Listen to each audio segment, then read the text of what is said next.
Olá, boa noite na paz do Senhor Jesus. Estamos aqui, meus irmãos, para mais um momento de meditação da palavra do Senhor. Reconhecemos o poder de Deus, o poder da palavra e cremos que o nome do nosso Deus vai ser glorificado, exaltado e engrandecido. Abramos a palavra do Senhor no segundo livro, melhor dizendo, na segunda carta de Paulo a Timóteo, no capítulo 2 e no versículo 7. Louvamos a Deus pela vida do nosso irmão Clailton, pela vida da nossa irmã Eliane, pela vida da irmã Cíntia. Deus abençoe a todos vocês. Abram a Bíblia comigo, irmãos. Quero ser bem breve nessa noite, com uma palavra dos céus ao vosso coração, onde eu tenho a plena certeza que Deus irá lhe abençoar de uma forma especial. Segunda carta de Paulo a Timóteo, escreva para mim alguém que está nos comentários aí. Capítulo 2 e o verso de número 7.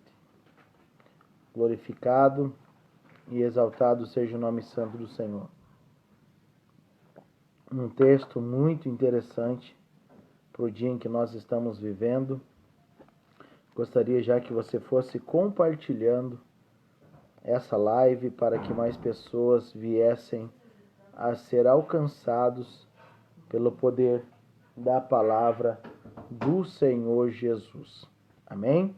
Segundo a Timóteo, a paz do Senhor, irmã Itamara, irmã Adrimaza, minha irmã, Deus te abençoe.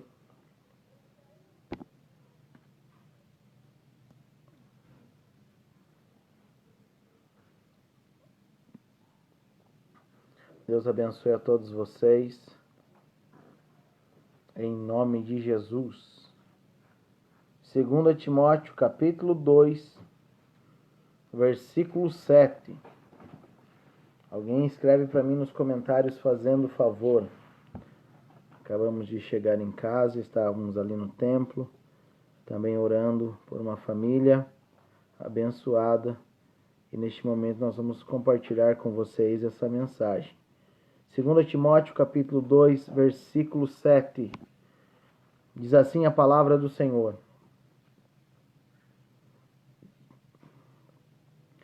Considera o que digo, porque o Senhor te dará entendimento em tudo.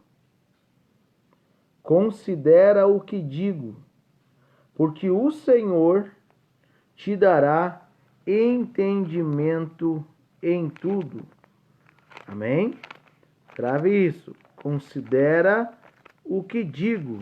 Por quê? Porque o Senhor lhe dará entendimento em tudo. Glórias a Deus por isso. Irmãos, vamos orar e pedir a Deus que Deus venha falar conosco. Pai querido, é no nome do Senhor e Salvador Jesus Cristo que mais uma vez nós se colocamos diante da Tua presença e pedimos a Sua graça, bondade e misericórdia. Fala comigo, fala com Teu filho e com a Tua filha, para que o nome do Senhor venha a ser louvado. É o que nós te pedimos nessa noite, em nome do Senhor Jesus.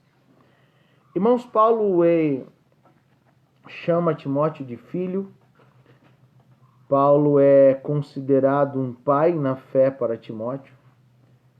E Timóteo aprende aos pés de Paulo, caminha com Paulo, traz marcas do evangelho de Paulo para ele, do ministério de Paulo para ele. E chega um momento que Paulo vai designar Timóteo para o ministério. A ponto que a Bíblia vai nos dizer, no capítulo de número 2 da segunda carta de Paulo a Timóteo, Paulo está falando para ele considerar aquilo que ele havia falado. Isso é muito interessante, porque Paulo no capítulo 2 e no versículo 7, ele vai dizer assim: considera o que digo, porque o Senhor te dará entendimento em tudo. A palavra considerar, irmãos, significa exercite a tua mente. Pare para pensar. Reflita. Veja o que eu estou falando. Deus está dizendo. Compreenda o que eu estou fazendo na sua vida. Paulo, na sua sabedoria, vai chamar Timóteo para si e vai dizer: considera o que digo. Reflita no que eu estou falando.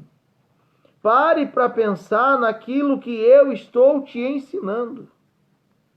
Irmãos, e nos últimos dias nós precisamos mais do que nunca refletir em tudo aquilo que nós estamos ouvindo. Eu não posso simplesmente me direcionar pela emoção, ser levado pela emoção e lhe trazer uma palavra que não esteja base bíblica.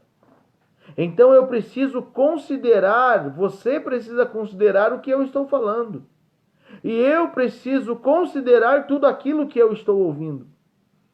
Eu preciso parar para pensar. Eu preciso refletir na palavra de Deus.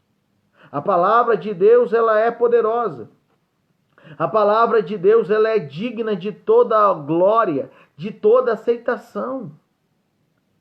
A Bíblia vai nos dizer que chegará um tempo, no capítulo 4 da segunda carta de Paulo a Timóteo, no versículo 3, a Bíblia vai dizer assim: porque virá tempo em que não sofrerão essa doutrina, mas tendo comichão nos ouvidos, amontoarão para si doutores conforme as suas próprias concupiscências, e desviarão os ouvidos da verdade, voltando às fábulas.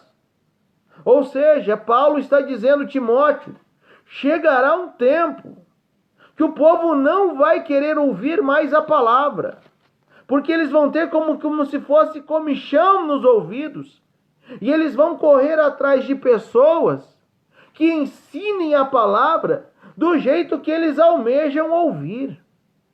Paulo está alertando Timóteo acerca disso. E isso nos chama a atenção, por quê? Porque Paulo vai dizer, Timóteo, esse povo vai desviar os ouvidos da verdade, voltando às fábulas. Eles gostam de ouvir aquilo que é ficção. Eles gostam de ouvir aquilo que é mito. Eles vão voltar para as fábulas.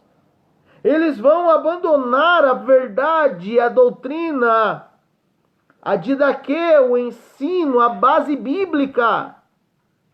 Então Paulo está orientando a Timóteo, com base no texto que nós lemos em 2 Timóteo capítulo 2, versículo 7, Paulo está falando, Timóteo, pensa naquilo que eu estou te falando.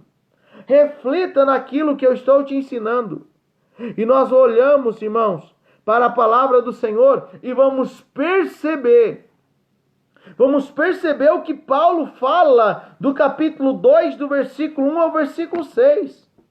No versículo 1, Paulo fala assim para Timóteo: tu, pois, meu filho, fortifica-te na graça que há em Cristo Jesus.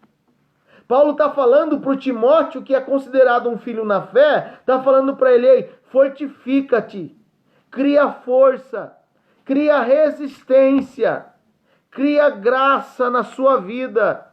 Mas você vai se fortificar através da graça. E a graça, todos os irmãos já conhecem, eu acredito, que significa favor imerecido. Eu recebo algo que eu não merecia. E quando eu entendo isso, que eu estou recebendo algo que eu não conheço, que eu não mereço, melhor dizendo, é um sinal que eu preciso me posicionar diante de Deus e falar: Senhor, eu dependo totalmente do Senhor. Eu preciso do Senhor. E Paulo está dizendo para Timóteo: ei, pensa nisso, rapaz. Reflita nisso. Você depende de Jesus. Você depende de Deus. Você está fazendo a obra, porque Timóteo já era um obreiro, estava fazendo a obra, mas você depende de Deus. Embora você caminhou comigo, Paulo estava dizendo para ele, você continua dependendo de Deus. Embora você teve uma boa instrução, você continua dependendo de Deus. Você precisa se fortalecer na graça que há em Cristo Jesus. E essa graça, ela me remete a dizer para mim: ei, você não merecia. Esse momento é o momento de eu reconhecer as minhas fraquezas e entender que eu dependo de Deus. Que eu preciso de Deus. E Paulo está dizendo: considera isso. Pare para pensar. Reflita. E o que eu e você nessa noite precisamos fazer é: pare para pensar. Você depende de Deus. Você só se fortalece quando você reconhece que você é fraco na presença do Senhor. Nós precisamos do nosso Deus, nós dependemos do nosso Deus. Nós precisamos se fortalecer na graça que há em Cristo Jesus. Para que, irmão Fábio, que nós precisamos se fortalecer? Porque o verso 2 do capítulo 2 de segunda carta de Paulo a Timóteo vai dizer: e o que de mim entre muitas testemunhas ouviste, confio a homens fiéis que sejam idôneos para também ensinarem os outros. Paulo está dizendo: ei, se fortaleça, porque você vai precisar testemunhar da minha palavra. A palavra testemunho vem do grego testemunho, que dá ideia de indícios, que dá ideia de aparência, que tem que ter resultado, meu irmão. O evangelho que eu pratico tem que ter resultados. Então Paulo está dizendo: pensa no que eu estou te falando, rapaz. Você precisa dar frutos. Você precisa dar testemunho. Porque tem pessoas te olhando. E aquelas pessoas que estão te olhando, com a base do ministério que eles vão aprender em você, eles vão passar para frente. O ciclo se torna vicioso para a glória de Deus. Quanto mais testemunho eu dou, mais pessoas aprendem o verdadeiro evangelho. O verdadeiro evangelho, ele é diferenciado. O verdadeiro evangelho tem atitudes diferenciadas dos seus servos. E a Bíblia vai nos dizer agora que Paulo está pedindo para Timóteo refletir no que? Seja um bom exemplo para todo mundo. Porque a partir do momento que as pessoas verem o teu exemplo, elas vão começar a compartilhar o teu exemplo. E assim o ciclo continua a dar sequência para a glória do nome santo do Senhor. Reflita. Pare para pensar. Por quê? Porque o Senhor te dará entendimento em tudo, meu irmão. O Senhor te dará sabedoria. Versículo 3. Sofre, pois, comigo as aflições como bom soldado de Jesus Cristo. Perceba que essa palavra pode ser considerada um pouco cômica. Sofre, pois, comigo as aflições como bom soldado de Jesus Cristo. Ele está chamando o seu filho para sofrer, para enfrentar as dificuldades, para enfrentar as provas. Mas quando ele chega no versículo 7, ele está dizendo: considera o que digo, porque o Senhor te dará entendimento em tudo. Paulo está dizendo: sofra, porque o Senhor vai te dar discernimento. E sofra as aflições como bom soldado de Jesus Cristo, porque lá na frente você vai entender, vai compreender o que o Senhor está dizendo. Para que isso aconteça, é necessário você refletir. Irmão, todas as mensagens que nós ouvimos, precisamos refletir. Precisamos compreender o que Deus quer de nós através daquele ensinamento. Se esse ensinamento tem ou não tem base bíblica. Olhamos para a palavra do Senhor e no versículo 4 ele vai dizer assim: ninguém que milita se embaraça com o negócio dessa vida. Então Paulo está dizendo: ei, para pensar, rapaz. Porque a partir do momento que você abraçar a minha causa, a minha vontade, não se embarace com as coisas dessa vida. Os embaraços não são pecado. O que é pecado é a gente se embaraçar com os embaraços. Embaraço é tudo aquilo que tira o meu foco da presença de Jesus. Embaraço é tudo aquilo que tira o meu olhar da presença de Jesus. E eu preciso, juntamente com você, meu irmão, agradar a um Deus. Paulo está dizendo: ninguém que milita se embaraça com os negócios dessa vida, a fim de agradar àquele que o alistou para a guerra. Quando eu estou nessa guerra, eu preciso entender que eu não preciso me agradar, trazer alegria para mim. Eu preciso agradar aquele que confiou em mim.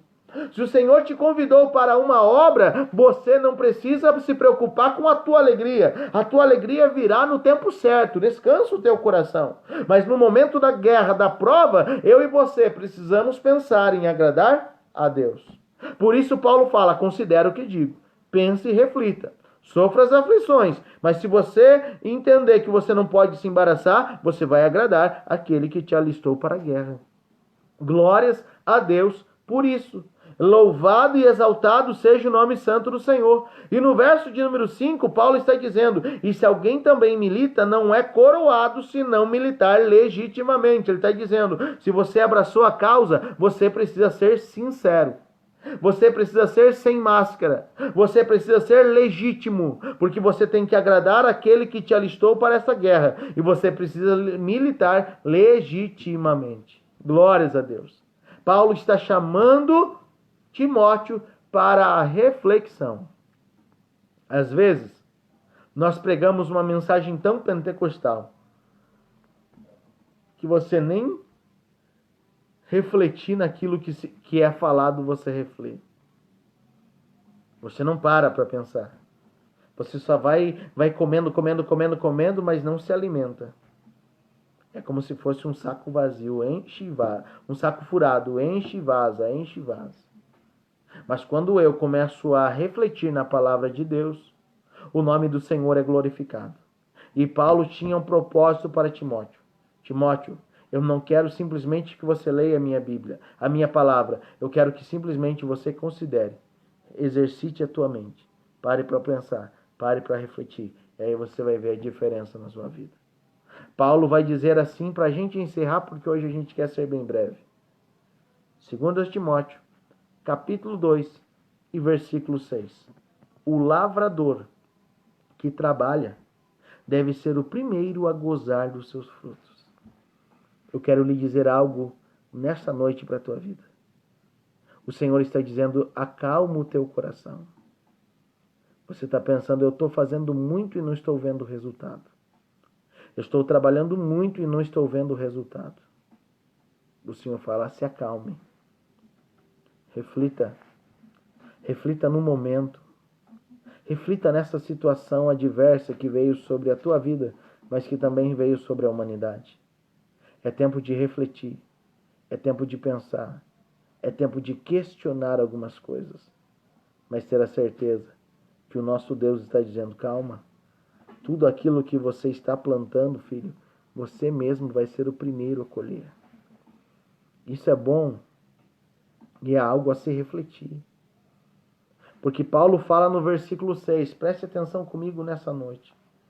O lavrador que trabalha deve ser o primeiro a gozar dos frutos. Mas no versículo 7 ele vai dizer: considera o que digo. Pare para pensar, meu irmão. Se você está trabalhando, você vai ser o primeiro a se alegrar com os frutos. Mas só que Paulo no verso 7 fala: reflita. O Senhor vai te dar entendimento em tudo. Todas essas palavras que estão vindo ao teu coração, se você parar para refletir, você vai receber o entendimento da parte do Senhor. Talvez você está falando: eu leio a palavra e não entenda, porque você não considera o que o Senhor está falando contigo. É você não tenta aplicar o que o Senhor está falando contigo. É que você não tenta vivenciar o que o Senhor está falando contigo. Talvez você diz: eu leio a Bíblia e não entendo nada. Eu leio a Bíblia e não compreendo nada. Mas o Senhor está dizendo: considere. A partir de hoje, não seja simplesmente um leitor, mas seja alguém que venha para refletir, para exercitar a mente e dizer: o que é que o Senhor tem para a minha vida? O que o Senhor quer falar comigo através desse texto? Porque eu profetizo na sua vida que Ele lhe dará entendimento em tudo. Tudo aquilo que você está falando: Senhor, eu preciso do discernimento, você vai começar a entender a palavra dele. Ele está falando: eu quero que você se fortaleça, eu quero que você ensine, mas eu quero que você passe por algumas dificuldades. Mas nessas dificuldades eu vou te dar o entendimento em tudo. O Senhor vai desvendar mistérios a favor da tua vida. O Senhor vai revelar os mistérios. Ele está falando: ei, você vai ser o primeiro a se alegrar com aquilo que você plantou. Mas como um pregador da palavra do Senhor, eu falo algo para você. A alegria será diretamente proporcional com aquilo que você está plantando. O lavrador que trabalha deve ser o primeiro a gozar os seus frutos. Você vai se alegrar com a colheita. Mas lembre que você vai colher tudo aquilo que você está plantando. Não existe lógica alguma em plantar alface e colher melão. Não existe lógica alguma plantar um tipo de semente e colher outra coisa além daquilo que você plantou. Não existe isso. Biblicamente não existe isso. Eu vou colher muito mais daquilo que eu plantei. Se eu estou plantando coisas boas, eu vou colher coisas boas. Se eu estou plantando coisas más, eu vou colher muito mais coisas más. Por isso, essa é a noite de refletir. Considera o que te digo. Como Paulo falou a Timóteo, eu falo para você nessa noite. Reflita. O Senhor te dará entendimento em tudo. Toda a mensagem, toda a pregação, todo o ensino da palavra do Senhor. Sabe para que serve? Para a gente refletir. Todo o ensino não é para você se alegrar simplesmente. Todo o ensino não é simplesmente para você dizer, nossa, que bonito que foi. Todo culto não é para você dizer, nossa, que joia que foi. Não. Todo o culto, toda a pregação, todo o ensino é para mim e para você refletir. 2 Timóteo, capítulo 2, versículo 7. Considera o que digo, porque o Senhor te dará entendimento em tudo. Ou seja, peça a Deus e fala, Senhor, abre a minha mente, desvenda os meus olhos para que eu possa ver as maravilhas da tua lei. Então entenda e compreenda que nessa noite Deus tem algo para a tua vida. Entenda e compreenda que o Senhor tem algo para a tua vida e Ele está fazendo a gente refletir nesse último versículo aqui. Qual é, irmão Fábio? O lavrador que trabalha deve ser o primeiro a gozar dos frutos. Você vai ter alegria. Com base naquilo que você está plantando, você vai ser o primeiro a colher. Só que o maior erro do ser humano é querer colher aquilo que ele não plantou. O lavrador é alguém que tem um tempo hábil. O lavrador é aquele que gasta tempo preparando terra, lançando a semente, irrigando, vendo ela germinar, vendo o desenvolvimento da planta e estar pronto para colher os frutos. O lavrador, ele é paciente. O lavrador não pode querer colher o fruto antes do tempo, senão o fruto pode minguar, o fruto pode não dar certo, pode até mesmo não prestar para nada. O Senhor está falando contigo nessa noite. O lavrador que trabalha deve ser o primeiro a gozar dos frutos. Considera o que eu digo. Reflita, pare para pensar, medite na palavra do Senhor. Porque o Senhor nessa noite está falando ao teu coração, filho, filha. Reflita, pense, exercite a sua mente. Ei, é tempo de você saber o que está plantando. Tem pessoas que querem colher coisas que não estão plantando, meu irmão. Pessoas que querem um ano de 2021 diferenciado, mas continuam plantando a mesma semente em 2020. Não vai dar certo. A Bíblia vai dizer lá em Gálatas, o nosso Deus não se deixa escarnecer. O nosso Deus não se deixa escarnecer. Tudo que o homem plantar, isso também ele ceifará. Quer ter uma ótima colheita? Mude as sementes. Quer ter ótimos frutos? Mude a tua semente. Aí sim o nome do Senhor vai ser glorificado. Eu quero ser breve nessa noite. E quero finalizar aqui com o texto que a gente leu no começo dessa pequena meditação. 2 Timóteo, capítulo de número 2 e versículo 7. Considera o que digo, porque o Senhor te dará entendimento em tudo. Hoje eu te peço, meu irmão, minha irmã, que ao deitar você, antes de dormir, fala assim, Senhor, me dá o teu entendimento. Me dá a tua sabedoria. Eu preciso ter entendimento de tudo que está acontecendo ao meu redor, à minha volta. Eu preciso compreender algumas coisas que estão acontecendo. Eu não vou indagar, eu vou compreender. Eu preciso ter um entendimento. Você vai ser forte e o nome do Senhor vai ser glorificado. Deus abençoe você, meu irmão, minha irmã. Tenham todos uma ótima noite. E lembre, todo ensino, toda pregação, toda meditação, você precisa exercitar a sua mente. Você não pode comer simplesmente por comer. Palavra de Deus é igual comer aquele peixe cheio de espinho. Você vai tirando e comendo aos pouquinhos e se alimentando. Sabe o que é isso? É exercitar a tua mente. A palavra de Deus foi dada aos homens para que o homem medite na palavra do Senhor. Tenham todos uma ótima noite. Fiquem com essa palavra, meditam na palavra, exercitem a mente. Por quê? Porque o Senhor te dará entendimento em tudo. Deus abençoe a todos em nome do Senhor Jesus, e todos estão liberados para irem para o berço. Deus abençoe a todos.